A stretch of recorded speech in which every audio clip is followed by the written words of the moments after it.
Welcome to the Real Board Loft. I'm Trip Forman, and today we're going to talk about the Lost Glydra. This is the latest mid-length from Matt Biolis and Lost Surfboards, Mayhem.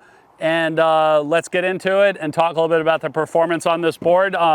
This is the board that I surfed. It is a 7.0 by 21 and a quarter by 2.84, 47 liters, and set up stock as a 5 fin FCS2 boxes. First session right behind my house, actually, a little walk to session. Found a sandbar while I was running on the beach, and came back, got to my house, got this board, went out and just had an absolutely amazing time. Small, like lots of little bowly peaks, but kind of popcorn waves all over the place, and like kind of peaks with a lot of curve in them. And I don't know, I would say maybe door high on the truck.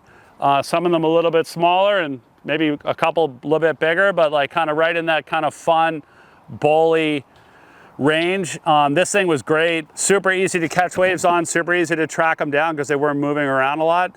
And also the curve of the board fit in the wave. And so if I had been riding like any of my single fins or any kind of flatter board, like the curve of the wave this way, and then also the horseshoe of the wave, like the board wouldn't have fit into the wave. But Matt really likes to give his mid-lengths more curve. That's kind of the thing that he's always harping on, is that like the mid-lengths don't have enough curve to really turn them.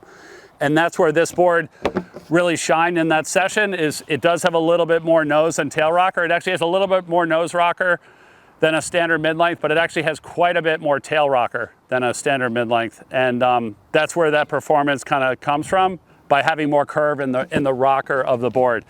You can also see like it has less nose. It has more nose than a short board, but obviously less nose than a lot of the mid-lengths. A lot of the mid-lengths would continue out and have like even more of a bullet shaped nose, like kind of more out here and here, which again is going to get stuck in the wave, where this board isn't. Next few sessions like were more down the line, like with some flat spots in it. I didn't find this board to glide as well as like a standard mid-length.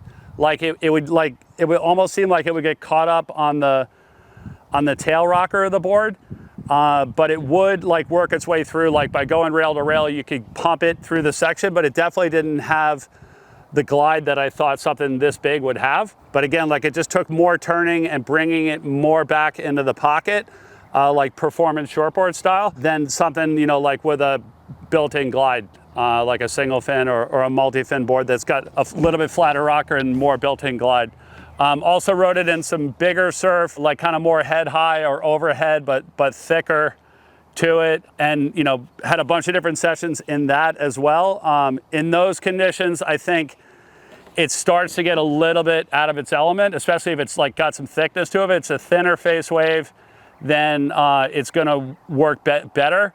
But if it's really thick and a lot of power, like moving with the water, like moving, you know, and this board is gonna basically go out of its design element. There's just gonna be too much foam and not enough control in it. So kind of where I thought this board worked the best was in your basic kind of everyday beach break conditions, where you got a lot of curve in a wave and you need to take a board that floats you and paddles well.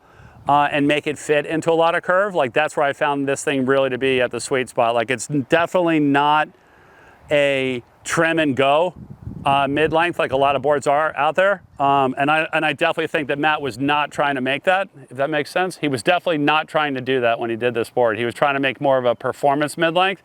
If you look at Luke Davis ride this thing at Malibu, that's almost like the perfect setup, like an ultra crowded point break with good shape. Like if you are gonna ride this thing on points, like this thing is gonna excel at a point break, pocket surfing, like where you're trying to out paddle and out maneuver the crowd.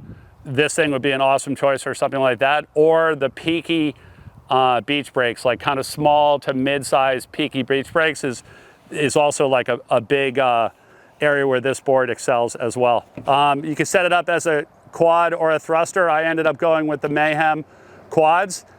Over the thruster, I really like the quad setup, and these are larges. I also used Performer extra larges with like little controller quad trailers, like those vertical finger trailers, and that worked really well in that first beach break session. And the little like kind of bowly, punchy, small size beach break, that works really good because you get the drive off of those bigger front fins, and then you get a quick release off of having those vertical, smaller quad trailers. So it's the Glydra from Lost Surfboards. Performance mid-length would be the best way to call, best way to describe this board. If you have any questions about the Glydra, or you'd like to purchase one, either in stock or custom, you can always call us at the shop, 252-987-6000, or look us up online, realwatersports.com/surfing. Thanks for tuning in.